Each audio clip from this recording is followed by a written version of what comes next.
नमस्कार मंडळी, घरची चव या रेसिपीमध्ये आपलं सर्वांचं स्वागत आहे। मी तुम्हाला आज कुर्मा भाजी दाखवणार आहे। त्यासाठी लागणारं साहित्य भाज्यांचं फ्लावर घेतलेला आहे, वाटाणा घेतलेला आहे, बटाटा आणि कांदे 2 चिरून घेतलेले आहेत, 2 टोमॅटो, कोथिंबीर आणि मसाल्यासाठी लागणारे घेतलेले आहे। खोबरं ओलं घेतलं तरी चालतंय, मी वाळलेलं घेतलेलं आहे। इथं थोडेसे तीळ, जिरे, अद्रक आणि लसूण हे बारीक करून घ्यायचे। कच्चाच घ्यायचा, भाजायचा नाही, हा कच्चाच मसाला घ्यायचा आहे आपण आता। मी आता ही थोडी फ्लावर वाफवून घेणार आहे, फक्त पाण्यातनं घालून उकळून काढणार आहे तिला। आता बटाटे चालू कर, मोहरी टाकून घ्या, मसाल्यामध्ये तेल टाकून कांदा टाकून घ्यायचा,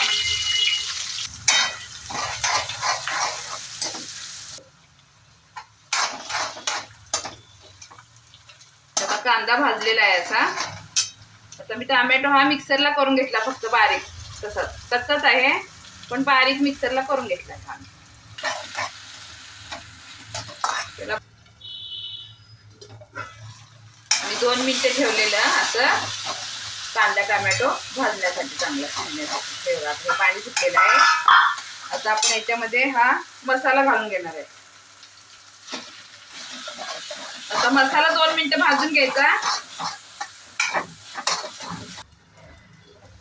आता आपण मसाला भाजून घेतला, जास्त पण एवढा भाजायचा नाहीये, तेवढा 2 ते 3 मिनिटं भाजायचा। आता याच्यात आपण तिखट टाकणार आहे। हे माझ्याकडचं कलरचं तिखट आहे, हे थोडं टाकणार, आणि माझं कोल्हापुरी तिखट आहे ते टाकणार। हळद,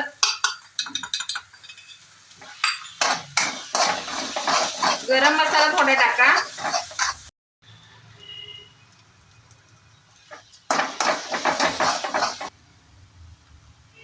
आता आपण भाज्या टाकून घेणार आहे। फ्लावर मी हे ग्रीन पीस केलेले आहे तेच आहे। कच्चा वाटाणा असेल तर तुमच्याकडे थोडासा वाफवून घ्या, आणि हा बटाटा कच्चाच आहे, कच्चाच टाकायचा आहे। चवीपुरतं मीठ टाकून घ्या।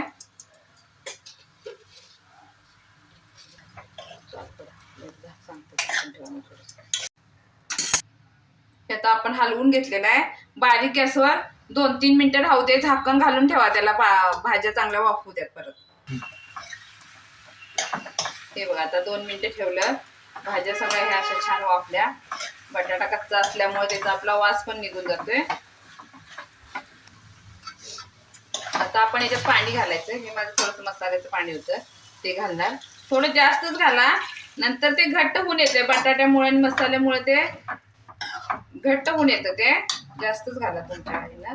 थोडीशी कोथिंबीर घाला, आणि माझा साधा आहे एकदम, काय त्यात काजू नाही, पनीर नाही, काय नाही, आपण साधा केलेला आहे कुर्मा। हा छान लागतो पण, हा बघा।